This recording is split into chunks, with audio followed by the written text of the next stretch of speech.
नमस्कार दोस्तों, कथा अमृत पर आपका स्वागत है। आज हम आपको बाबा खाटू श्याम जी के चमत्कार की एक सच्ची घटना सुनाने जा रहे हैं। ये कहानी दिल्ली की रहने वाली 10 साल की बच्ची गौरी की है। गौरी अपने माता पिता की इकलौती संतान थी, इसलिए वो उसे बड़े लाड़ प्यार से रखते थे।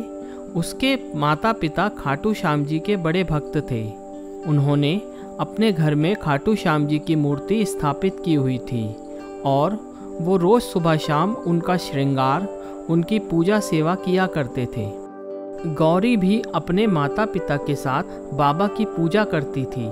उसके कोई भाई बहन नहीं थे, इसलिए वो बाबा से ही अपने मन की सारी बातें करती थी और उन्हें खाटू बाबा कहकर पुकारती थी। गौरी के पिता एक बहुत बड़ी कंपनी में मैनेजर थे। श्याम बाबा की कृपा से उनके घर में किसी बात की कोई कमी नहीं थी। सब कुछ बहुत अच्छा चल रहा था। एक दिन गौरी के चाचा जी ने उसके पिता को फ़ोन करके कहा कि माँ की तबीयत बहुत ख़राब है, आप जितना जल्दी हो सके यहाँ आ जाएं। ये सुनकर उसके पिता ने अगले दिन की फ़्लाइट की टिकट बुक करा दी। उन्होंने 2-3 दिन के लिए गौरी को उसकी नानी के पास छोड़ने का फैसला किया। अगले दिन गौरी की नानी उसके पास रहने के लिए आ गईं। उसके माता पिता ने खाटू श्याम जी का आशीर्वाद लिया और एयरपोर्ट जाने के लिए निकल गए। गौरी का अकेले मन नहीं लग रहा था, इसलिए वो अपने खाटू बाबा के पास जाकर बैठ गई और उनसे बातें करने लगी।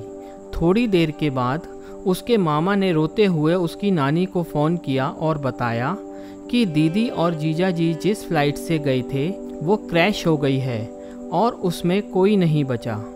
ये सुनकर उसकी नानी बहुत घबरा गईं। उन्होंने उन दोनों को फ़ोन लगाया, लेकिन फ़ोन बंद था। वो ज़ोर ज़ोर से रोने लगीं।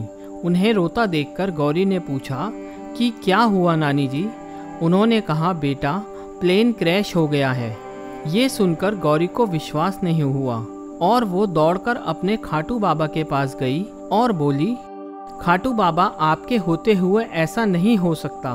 आप मेरे मम्मी पापा को जल्दी से सही सलामत घर भेज दो। जब तक मेरे मम्मी पापा नहीं आ जाते मैं यहीं आपके सामने बैठी रहूँगी, ना कुछ खाऊंगी ना पीऊँगी। ऐसा कहकर वो बच्ची ज़ोर ज़ोर से रोने लगी। उसकी नानी ने उसे बहुत समझाया, लेकिन वो नहीं मानी। थोड़ी देर बाद दरवाजे की बेल बजी। नानी ने दरवाज़ा खोला तो देखा उसके माता पिता सही सलामत सामने खड़े थे। ये देखकर उसकी नानी के होश उड़ गए। गौरी भागती हुई आई और अपने मम्मी पापा को गले लगा के रोने लगी। उसकी नानी ने उनसे पूछा, बेटा तुम लोग वापस कैसे आ गए? उन्होंने बताया कि एयरपोर्ट जाते समय हमारी गाड़ी के सामने एक गाय आ गई। उसको बचाने के चक्कर में हमारी गाड़ी एक पेड़ से टकरा गई और हम दोनों बेहोश हो गए। कुछ देर बाद कुछ लोगों ने आकर हमें बाहर निकाला।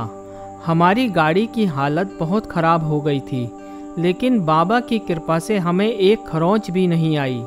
लेकिन इन सब की वजह से हमारी फ़्लाइट छूट गई और हम घर वापस आ गए। गौरी बोली, मम्मी अच्छा हुआ आपकी फ़्लाइट छूट गई। जिस फ्लाइट से आपको जाना था उसका एक्सीडेंट हो गया है। आज खाटू बाबा ने आपको बचा लिया।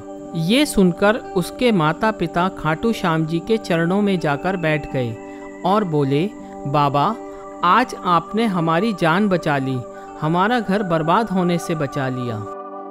दोस्तों, कभी कभी जब हमारे साथ कुछ बुरा हो जाता है तो हम यही सोचते हैं, ईश्वर ने हमारे साथ ऐसा क्यों होने दिया? लेकिन ईश्वर अकारण कुछ नहीं करते। वे जो करते हैं उसमें हमारी भलाई छुपी होती है। कभी कभी छोटी मोटी परेशानियों में घेर कर वो हमें किसी बहुत बड़ी समस्या से बचा रहे होते हैं। इसलिए हमें सदा ईश्वर पर विश्वास रखना चाहिए, उन्हें कभी दोष नहीं देना चाहिए। दर्शकों, आपको ये कहानी कैसी लगी हमें कमेंट बॉक्स में ज़रूर बताएं। इसे शेयर करें और हमारे चैनल कथा अमृत को सब्सक्राइब करें। धन्यवाद।